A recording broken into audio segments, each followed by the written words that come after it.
شروع کرتا ہوں اللہ کے نام سے جو بڑا مہربان اور نہایت رحم کرنے والا ہے۔ بسم اللہ الرحمن الرحیم۔ سورہ کوثر کا یہ عمل کیجئے، نسل در نسل رئیس رہیں گے، ساری زندگی عیش برکت اور کیش ملے گا۔ ناظرین، قرآن مجید اللہ تعالیٰ کا کلام ہے، اس کی آخری کتاب اور اس کا ایک معجزہ ہے۔ یہ دنیا میں سب سے زیادہ پڑھی جانے والی کتاب ہے۔ اس نے اپنے سے پہلے کی سب الہامی کتابوں کو منسوخ کر دیا ہے اور ان میں سے کوئی بھی آج اپنی اصل صورت میں محفوظ نہیں۔ البتہ قرآن تمام پہلی کتابوں کی تعلیمات کو اپنے اندر سمیٹے ہوئے ہے، اور قرآن مجید واحد ایسی کتاب کہ جو پوری انسانیت کے لیے رشد و ہدایت کا ذریعہ ہے۔ اللہ تعالیٰ نے اس کتاب ہدایت میں انسان کو پیش آنے والے تمام مسائل کو تفصیل سے بیان کر دیا ہے۔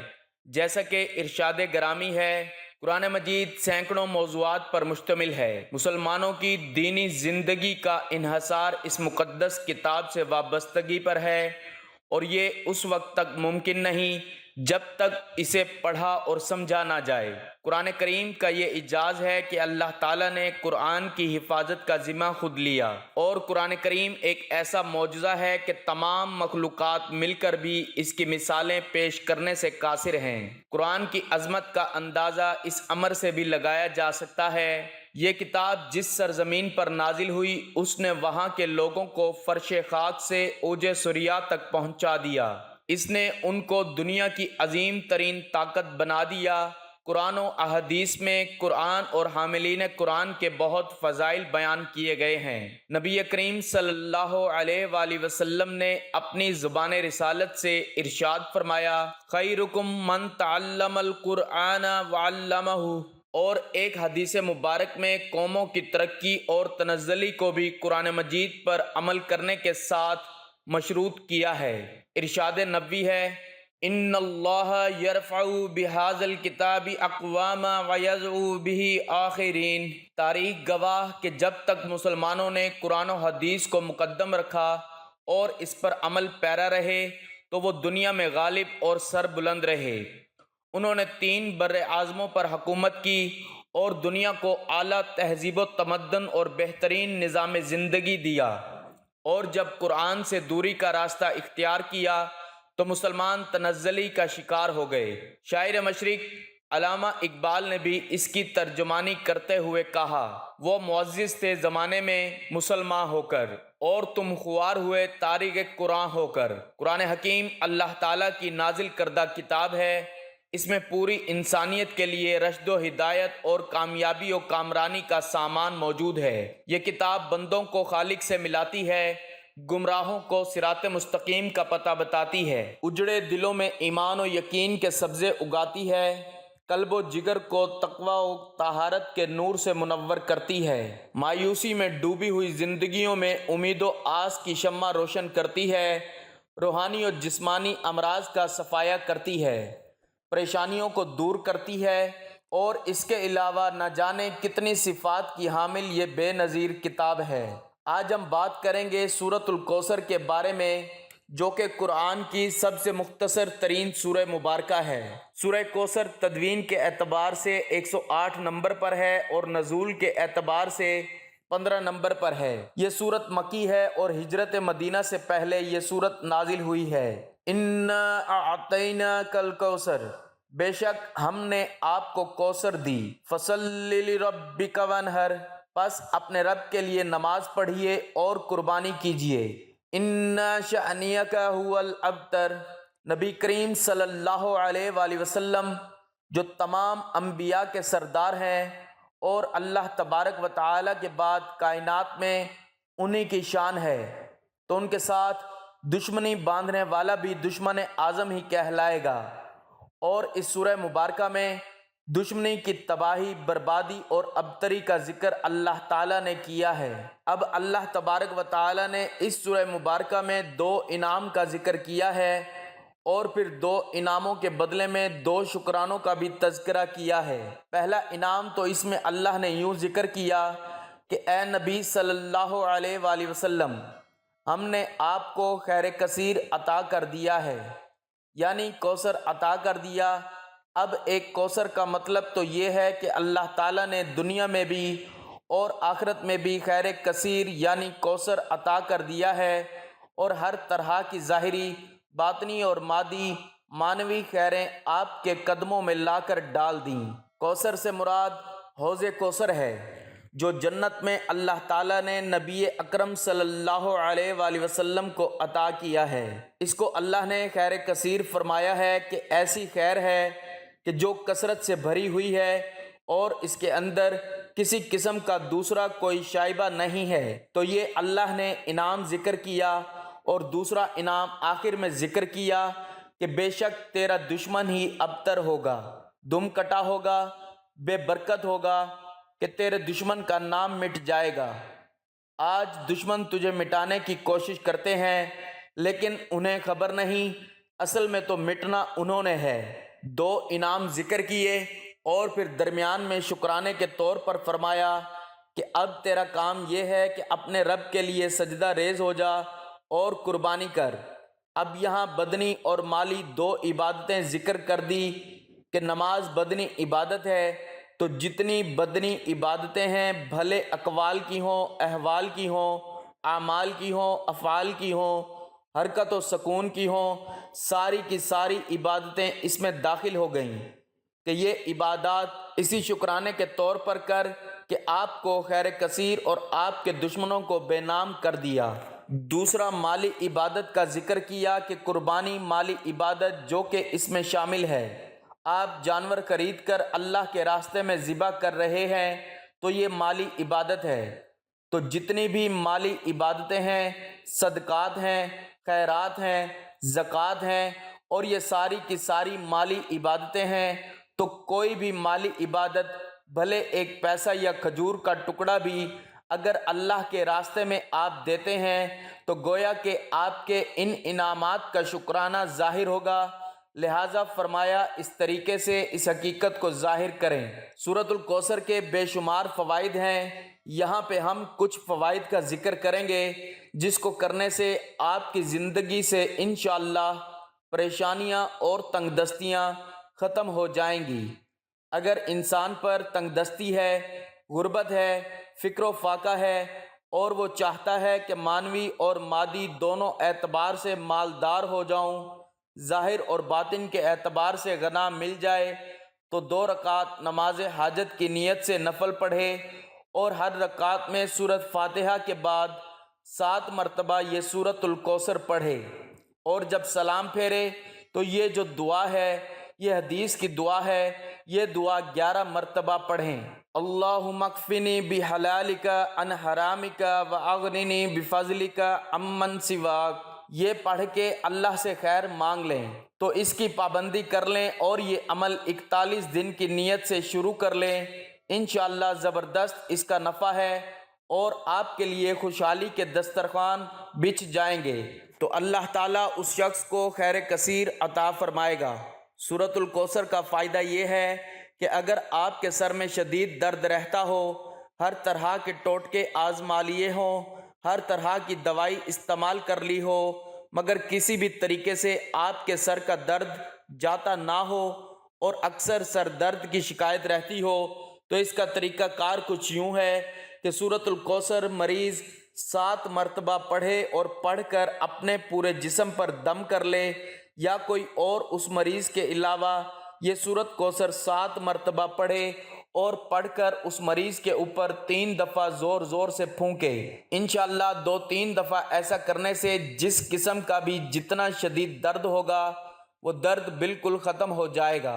سورۃ الکوثر کا ایک فائدہ یہ ہے کہ سورۃ الکوثر کو اگر روزانہ 313 مرتبہ پڑھا جائے، اور اگر آپ کی کوئی بھی حاجت ہوگی، کوئی پریشانی ہوگی، کوئی بیماری ہوگی، کوئی بھی اگر کوئی دشمن آپ کے پیچھے پڑا ہے، تو انشاءاللہ آپ کی ہمیشہ ان سب چیزوں سے حفاظت رہے گی، آپ کو کوئی پریشانی لاحق نہیں ہوگی، کوئی بیماری قریب نہیں آئے گی، اور دشمن کوئی اگر آپ سے دشمنی رکھے گا تو وہ دشمن خود تباہ ہوتا چلا جائے گا۔ آپ اس میں اپنی بھی نیت کریں اپنی نسلوں کی، بیوی بچوں کی اور اپنی نسلوں کی بھی آپ اس عمل کے دوران نیت کر سکتے ہیں۔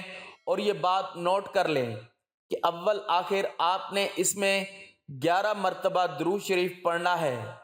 آپ یہ عمل روزانہ کرتے ہیں تو انشاءاللہ آپ ہمیشہ دشمنوں سے محفوظ رہیں گے، اور اگر کوئی دشمنی کرنا بھی چاہے گا تو وہ دشمنی کر نہیں سکے گا۔ اسی طرح اگر کوئی بیماری آنے والی ہوگی تو اللہ تعالیٰ اس عمل کی برکت سے آپ کو اس بیماری سے محفوظ رکھیں گے، اور اللہ تعالیٰ آپ کو اس عمل کی برکت سے عافیت کے سائے میں رکھیں گے۔ اگر کسی کی کوئی حاجت جیسے کاروبار کے مسائل، شادی کے مسائل، گھریلو مسائل اور دنیا کے ہر قسم کے مسائل آپ کے حل ہوتے چلے جائیں گے۔ محترم ناظرین، آج کا وظیفہ قرآن مجید کی ایک چھوٹی سی سورت کا وظیفہ ہے جو کہ بہت ہی طاقتور اور مجرب سورت ہے۔ یہ رزق کے حوالے سے بہت زیادہ مشہور ہے، اور یہ سورت پڑھنے سے انسان بہت جلد مالا مال ہو جاتا ہے۔ سورۃ الکوثر قرآن مجید کی مختصر ترین صورتوں میں سے ایک ہے، لیکن اس کے فائدے اور کمالات بہت زیادہ ہیں۔ سورۃ الکوثر سے فائدہ پانے والے لوگ آج بہت ہی زیادہ ترقی کر چکے ہیں۔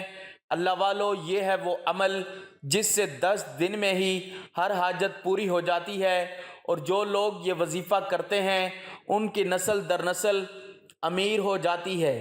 کسی بھی بہن بھائی کی کوئی بھی حاجت ہو، چاہے وہ چھوٹی سے چھوٹی ہو اور بڑی سے بڑی ہو، انشاءاللہ اس صورت کی برکت سے ان کی تمام حاجات پوری ہو جاتی ہیں۔ محترم ناظرین، ہم پر اکثر مصیبتیں اور پریشانیاں آتی ہیں، اور دنیا کا کوئی بھی انسان ان پریشانیوں اور مصیبتوں سے انکار نہیں کر سکتا۔ یہ دنیا مصیبتوں، پریشانیوں اور غموں کا گھر ہے۔ بعض لوگ اولاد کی نافرمانی کی وجہ سے پریشان ہیں تو کوئی اپنے خاوند کی بے راہ روی سے پریشان ہے۔ کچھ لوگ مال و اسباب کے ختم ہونے پر غم میں مبتلا ہوتے ہیں، تو بعض لوگوں کو اولاد نہ ہونے کا غم ستائے رہتا ہے۔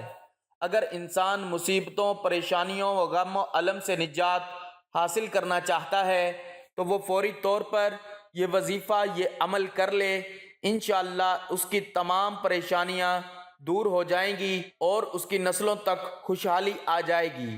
محترم ناظرین، جب کبھی آپ کو یہ لگے کہ آپ پر سخت ترین پریشانی آ گئی ہے تو آپ سورۃ الکوثر کا یہ وظیفہ لازمی کریں۔ اس وظیفے کو آپ نے کس طرح کرنا ہے یہ میں آپ کو بتاؤں گا، اور آپ نے ویڈیو کو مکمل دیکھنا ہے تاکہ آپ سے کوئی بھی اہم بات مس نہ ہو سکے۔ وظیفہ شروع کرنے سے پہلے آپ نے حضور پاک صلی اللہ علیہ وآلہ وسلم کی ذات اقدس پر درود پاک کا نذرانہ پیش کرنا ہے۔ درود پاک آپ کوئی سا بھی پڑھ سکتے ہیں، لیکن درود ابراہیمی کی فضیلت زیادہ ہے، اس لیے میں اپنے ہر وظیفے میں یہ مشورہ دیتا ہوں کہ جو بھی وظیفہ شروع کرنا ہو یا دعا مانگنی ہو تو اس سے پہلے درود ابراہیمی لازمی پڑھ لیا کریں۔ ایک بار ثواب کی نیت سے میرے ساتھ بھی پڑھ لیں۔ اللہم صلی علی محمد وعلی آل محمد کما صلیت علی ابراہیم وعلی آل ابراہیم انک حمید مجید۔ اللہم بارک علی محمد وعلی آل محمد کما بارکت علی ابراہیم وعلی آل ابراہیم انک حمید مجید۔ اللہ والو، درود پاک پڑھنے کے بعد آپ نے سورۃ الکوثر، انا اعطیناک الکوثر فصل لربک وانحر ان شأنک ھو الابتر، صرف اور صرف 11 مرتبہ پڑھنی ہے۔ ہر بار سورۃ الکوثر شروع کرنے سے پہلے بسم اللہ الرحمن الرحیم لازمی پڑھنی ہے۔ سورۃ الکوثر پڑھنے کے بعد آپ نے ایک تسبیح اللہ تعالیٰ کے بابرکت نام یا اللہ، یا رحمان، یا رحیم، یا اللہ، یا رحمان، یا رحیم، یا اللہ، یا رحمان، یا رحیم پڑھ کر آخر میں پھر درود ابراہیمی پڑھنا ہے۔ جتنی تعداد میں شروع میں پڑھا تھا اتنی دفعہ ہی آخر میں درود پاک پڑھ کے اللہ تعالیٰ سے اپنی حاجات، اپنی پریشانی اور اپنی خواہشات کے بارے میں دعا کریں۔ اس عمل کو کرنے کے لیے کوئی بھی وقت مقرر نہیں ہے، کیونکہ انسان پر پریشانی کسی بھی وقت آ سکتی ہے۔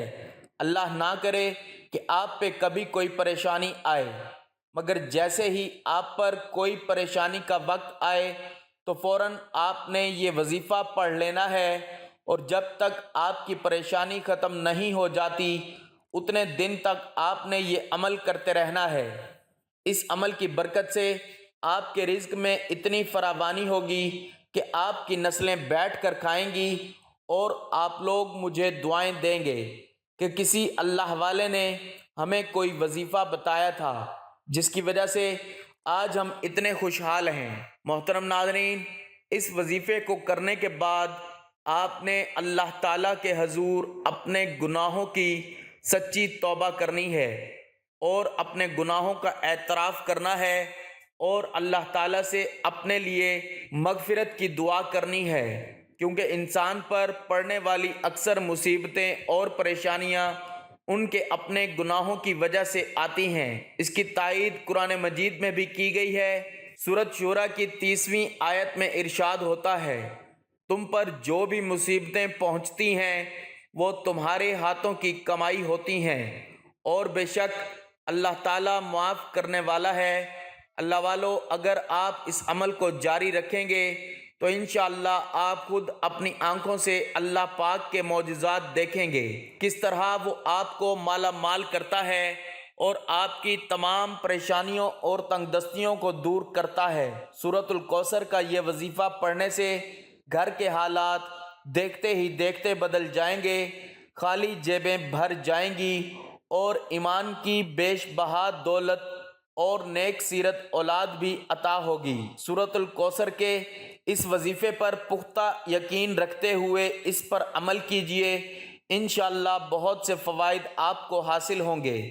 میری اللہ تعالیٰ سے دعا ہے کہ وہ ہم تمام مسلمانوں کی ساری پریشانیوں کو دور کرے، ہمارے رزق میں بے پناہ اضافہ کرے، اور اللہ تعالیٰ ہم سب کو دن دگنی رات چگنی ترقی عطا کرے، ہم سب کو 5 وقت کا نمازی اور پکا سچا مسلمان بنائے، اور ماں باپ کا فرما بردار بنائے، اور دینی احکامات پر عمل کرنے کی توفیق عطا فرمائے۔ آمین۔ دعا ہے اللہ تعالیٰ میرا سنانا اور آپ کا سننا اپنی بارگاہ الہی میں قبول و منظور فرمائے۔